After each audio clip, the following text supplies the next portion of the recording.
In October 2024, Tesla brought us all one step closer to the cyberpunk universe of Blade Runner with their We Robot event, a tech giant creating machines that blur the line between human and robot.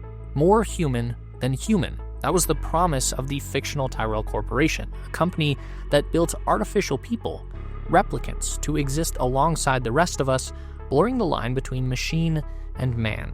They weren't just laborers, they were companions, caregivers, builders, performers, whatever their owners needed them to be. Not quite human, but close enough to make the distinction uncomfortable. Now, Tesla is building its own replicants, not in fiction, but in factories. Optimus is real, and it is being prepared for deployment inside Tesla's own production lines, where it will soon begin moving materials and performing monotonous, repetitive tasks. But unlike traditional industrial robots, Optimus is not built for a single purpose. It is built to learn, and that learning process is already happening, not just with Optimus, but across Tesla's entire AI platform.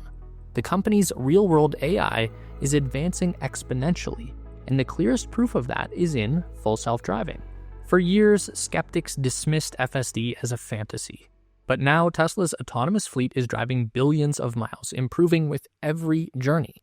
Every time an FSD-enabled Tesla encounters an unexpected situation, road construction, a sudden detour, an aggressive driver, it doesn't just adjust, it learns, and that knowledge is shared across the fleet, making every other Tesla vehicle smarter overnight. The system is advancing so rapidly that at Tesla's 2024 earnings call, Musk made an announcement. Tesla will launch fully unsupervised robotaxis in the city of Austin by June this year. No human in the driver's seat, no test mode, just autonomous vehicles operating in the real world. During that earnings call, Musk brought up a classic fable he's mentioned before. I know people have said Elon is the boy who cried wolf several times, but I'm telling you, there's a damn wolf this time, and you can drive it. In fact, it can drive you. And the same AI system that allows Tesla's cars to drive themselves will soon power Optimus. If your last experience with FSD was a year or two ago, Musk said, that's like meeting someone when they're a toddler and thinking they're going to be a toddler forever. Now, Optimus is still young, but it won't stay that way for long. Optimus isn't just another industrial robot, it is the first machine designed to replace human labor on a massive scale. During Tesla's latest earnings call, Musk laid out his most aggressive timeline yet. In 2025, 10,000 units will be deployed inside Tesla's own factories. By 2026, Optimus will be sold to outside companies, and starting sometime in 2027, Musk plans to ramp up mass production with the goal to eventually build millions and even billions of humanoid robots. As Musk explained, it doesn't take very many years before we're making 100 million of these things a year. If Tesla succeeds, this won't be just another step in automation. It will be a fundamental change in our own reality. What happens when a machine can do everything a human can do, but better, faster, and without pay? This is where some long-standing pillars of society begin to break down. Musk himself has hinted at the economic implications. At 1 million units per year, the cost to manufacture an Optimus is expected to drop below $20,000, but cost and price aren't the same thing. The price of Optimus will be set by the market, Musk said. And that's the question that will define our next decade. Who controls the robots and who benefits? Science fiction has warned us about the AI taking over. For centuries, technology has replaced human labor, but always in narrow ways. The steam engine replaced horses, the assembly line replaced artisans, computers replaced clerks, but Optimus is different. This isn't about automating one task, it's about automating all tasks. A machine that can clean, cook, carry, repair, build, and assist isn't just a tool, it's a worker. And when it arrives by the millions, it will challenge the most fundamental concept of modern civilization: work. If robots can do everything, what do people do? Musk has said the future is going to be incredibly different from the past, that's for sure. But are we heading toward a dystopian nightmare, or our utopian dreams? That moment has not arrived yet. Humanity still holds the wheel for now, but if Tesla's plan succeeds, it will no longer be our decision to make, and that change might be coming sooner than anyone expects. To understand just how we got to this moment, we have to look back at the origins of Optimus, at Tesla's obsession with AI and robotics, and at the long road that led us to the age of humanoid machines. Tesla isn't just a car company. It never was. For years, they were building something much bigger, something most people missed, because while the world was watching Tesla's self-driving cars, Tesla was actually building robots. It began with a car, not just any car, but a car that could see. In 2014, Tesla rolled out Autopilot 1. It could keep you in your lane, adjust speed, and avoid collisions. It was futuristic, impressive, and dumb. Autopilot 1.0 didn't understand why it was doing anything. It just followed orders. But Tesla needed real intelligence. In 2016, they launched Autopilot 2.0. More cameras, more data, but it still wasn't learning. So in 2019, Tesla built its own AI chip, a neural processor designed to process real-world data in real time. This was Autopilot 3.0, the moment Tesla stopped being just a car company and became an AI company. Tesla's AI wasn't just reacting anymore, it was predicting. Then in 2021, Tesla made its boldest move yet. They killed radar. No more sensors, no more crutches, just cameras. Critics called it reckless. Tesla called it Tesla Vision, a car that saw and responded the way humans did. This was the moment Tesla's AI truly became something different.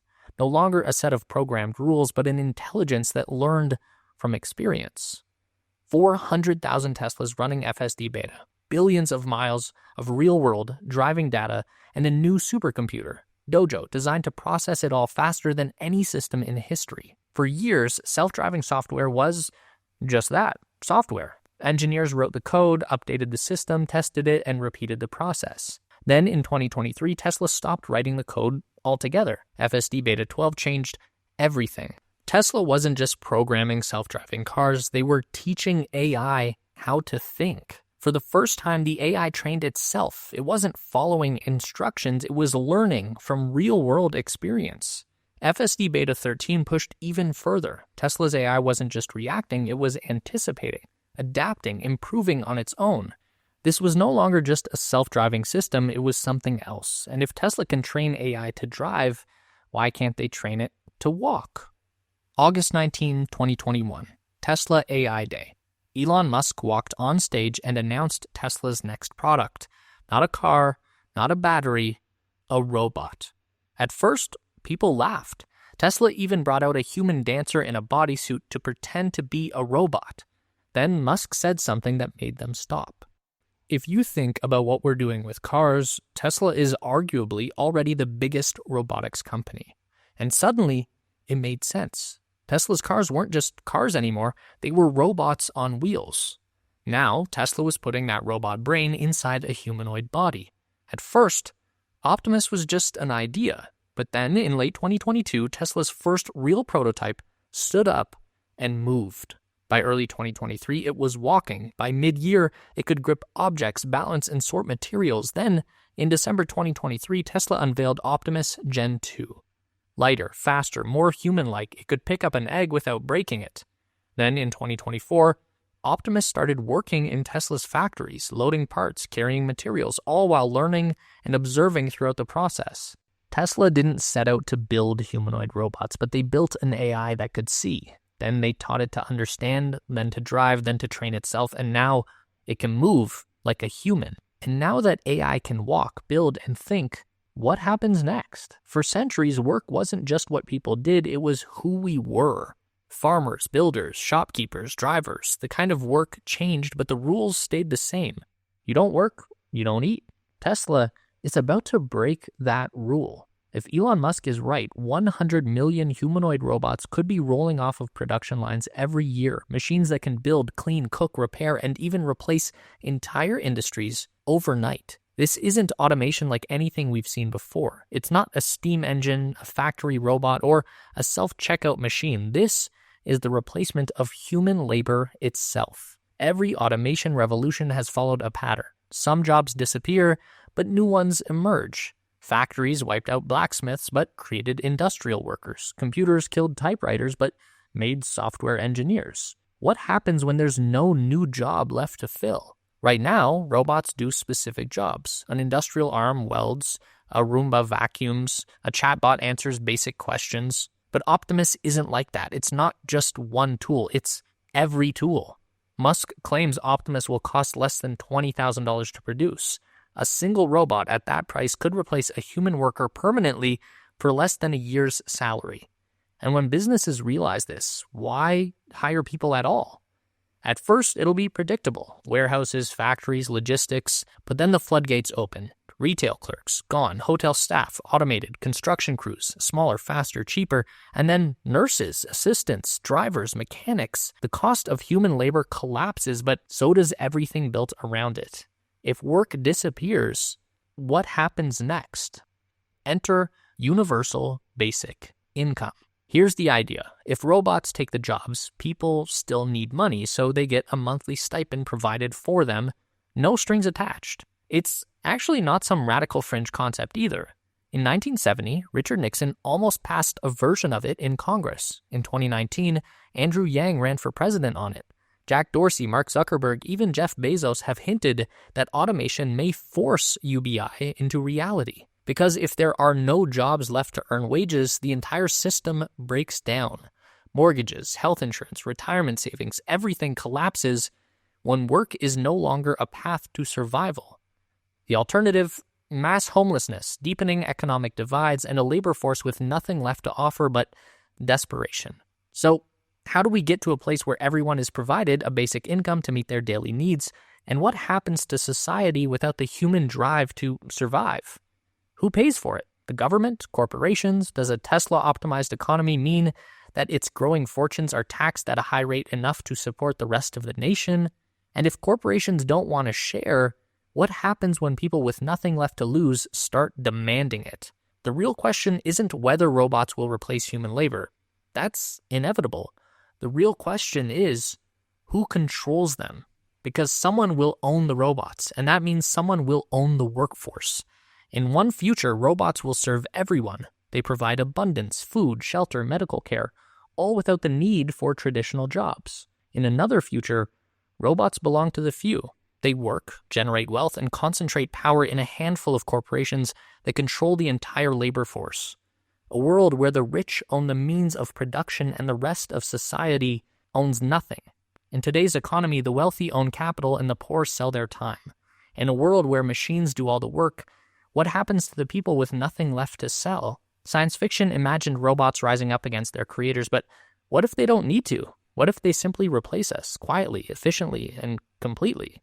A machine that can mend a beating heart, a machine that can write its own code, a machine that will soon step into the world and never step back. In Blade Runner, replicants weren't just workers. They were builders, caretakers, performers, an artificial labor force that blurred the line between machine and man. Optimus won't demand freedom. It won't stage an uprising, but it won't have to. The most disruptive technologies don't overthrow the world. They reshape it so completely that the old world simply fades away. A world where Optimus succeeds is one where work as we know it ceases to be a necessity. That could be the beginning of something truly remarkable. A future where survival isn't tied to labor, where people are free to create, explore, and invent in ways never before possible. Or it could be the start of something else entirely. A society where wealth and control concentrate in the hands of those who own the machines, while the rest watch the future unfold from the sidelines. One way or another, the shift has already begun. Not with a bang, not with a war, but with a quiet trade. A slow, seamless handoff from human to machine. And by the time we recognize what we've built, we may find ourselves living in a world that no longer needs us, or one where we've never been freer.